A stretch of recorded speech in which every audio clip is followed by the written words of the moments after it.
Friday Night Heights. Thanks for joining us. I'm Maggie Davis alongside former UK head coach Leah Little. And Leah, I don't know if it's something in the air or what, but we both think we are on the cusp of a potentially record-breaking night tonight. And she has another perfect 10 tonight. Rena Worley has a 10 on the uneven bars for her stick in Rupp Arena. Bumped over by Murphy.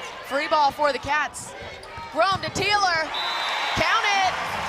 King to the left wing. Inside to Petty. Post up. It's another three-point opportunity for Asia Petty.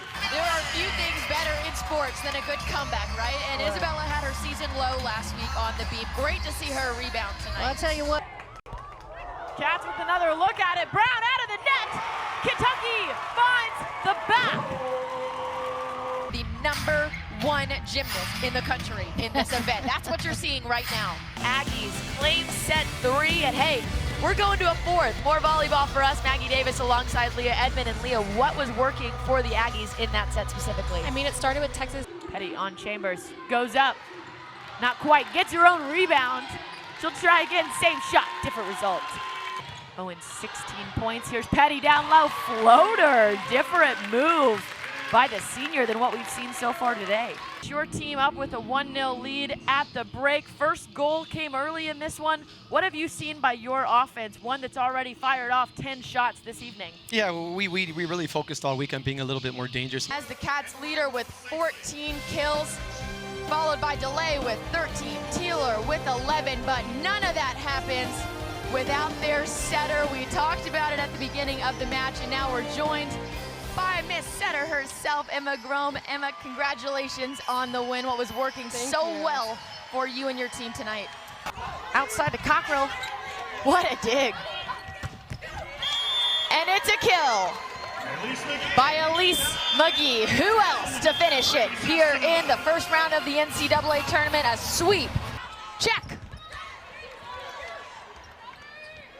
Here comes Rutherford. Down for the Cats. And how about Logan Lednicki, the sophomore, up to double-figure kills on the evening with 10. Followed closely behind by not one, but 2 of her teammates, Moneke and Muth, with 9 kills apiece. That's the momentum that they're looking to bring into set 4. They certainly had it to end set 3 with that 26-24 win. Anytime you go to extra points, it's a little more juice involved. Free ball opportunity for Baylor. Back set and a kill. What a dig by DeLay. Aaron Lamb into the block. Bevan is there. DeLay again, over. Here goes Morgan. Getzinger on the slide. What a dig. Lower. Miss swing. Tapped over. What a rally. Aaron Lamb will end it for the Wildcats. Absolutely, but she will have some stiff competition tonight because on the other side of the net is the country's leading blocker. That's Afena Kasapala. The road to Tampa goes through Lexington, Kentucky, where we are inside historic Rupp Arena. Baylor face off against the 7th seed James Madison in the first round of the NCAA tournament. As the Norse look to extend a 3-0 scoring run here in the third. To Thigpen again, meets the block. She'll hit it over herself, but NKU's ready. Banks from the 10-foot line, looking for that back corner, but it goes long. And that brings us to match point Wildcats. 24-13 in set 3. Big Blue Nation on its feet. More than 3,500 fans in attendance on opening night in Memorial Coliseum. All here, hoping to see a Cats win. Lane Jenkins looks to get it done. Bumped over, miscommunication by the Cats. Long bump out to Thigpen. The Norse can't get it back over the net. And it's a win for the Wildcats.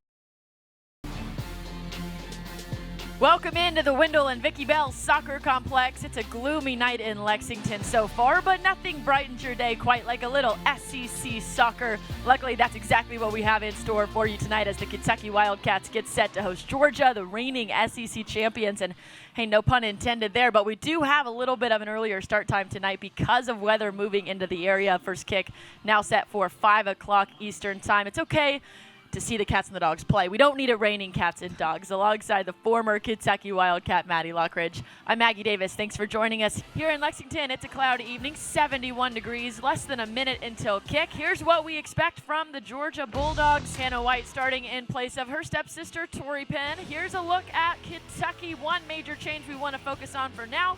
Mia Bookhart back in the starting lineup for Kentucky, her second start of the season.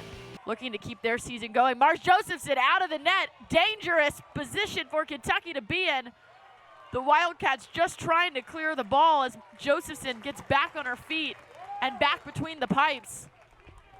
That was absolutely wild. That could have been disastrous for Kentucky. Georgia so close to having wide open net in front of them. Hannah White sees the open field. Two Cats catch her. She still has a look at it, and she finds the back of the net. That's a goal for the Georgia Bulldogs. The equalizer in Lexington. We're all tied up. 1-1, 79 minutes in.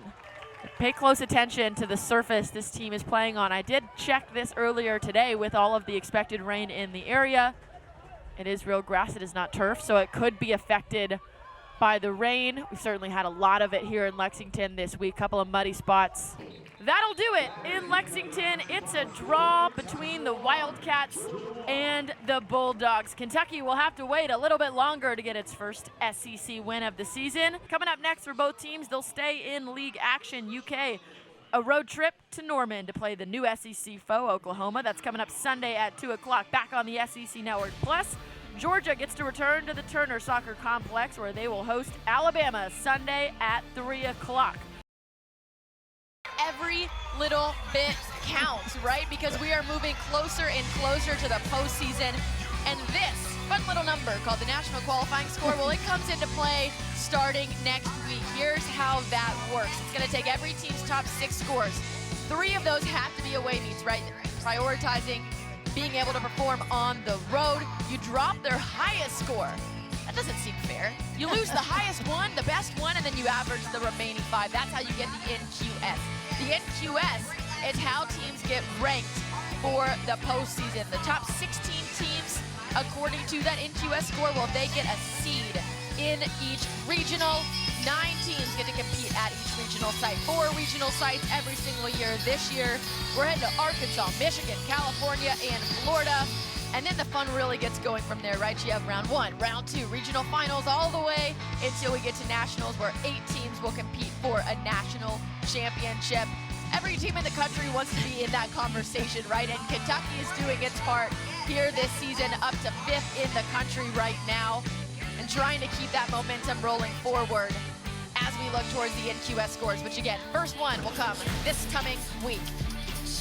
Coming up next, we're going to show you Sydney Benson on the vault, and Raina Worley is taking the floor for uneven bars.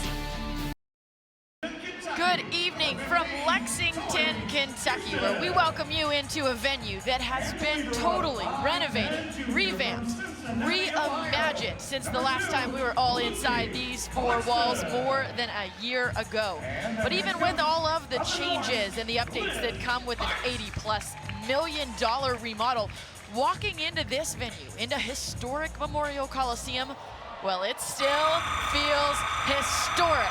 Tonight, it's the host of the Bluegrass Battle, the University of Kentucky Wildcats hosting the Norse of Northern Kentucky. It's a round-robin style weekend on this beautiful new court. You see some of the new blue and white lights in action, as well as the Cats get ready to get introduced. We just met the starting lineup for the Norse, and the 7-time SEC champions are coming up next. Game 1, well, we already took care of that, and in that game, Western Kentucky won the opening round 3-1 over Moorhead. So now all of our attention can turn to the home team, University of Kentucky, hosting the visitors from the northern part of the state. The Norse coming down to play the Cats for the first time since 1980. This is the first meeting between these two programs in the rally scoring era. And hey, they are trying to make it worth your while, right? Because in addition to this bluegrass battle, we're celebrating the beginning of college volleyball season. Of course, we're celebrating the opening of this historic Memorial Coliseum. You are witnessing the very first game that will be played by the home team on their new home court. And of course, the Norse happy to be taking part in that as well. We've got a good crowd here in Lexington. Big Blue Nation certainly coming out in droves to see this team take the court for the very first time. The band, the cheerleaders, everybody getting ready to welcome these Cats onto their new court. This is a program that hasn't really had a home court in more than a season. The Wildcats took over Rupp Arena last year, which of course is a historic venue in its own right, but it's not quite home. They didn't have their own locker room. They didn't have their own practice court. They floated around from venue to venue. Now they can come out and know this is their home. So much work went into this venue. Like I said, more than $82 million. It's the largest investment in women's sports in the University of Kentucky athletics history. It's a big night, and of course, you got all the stars from UK Athletics out here to cheer them on. Athletics Director Mitch Barnhart is here, several coaches, representatives from several teams. The student section is full. Everybody excited to open this new venue, which, like I said, we have not been inside for more than a year.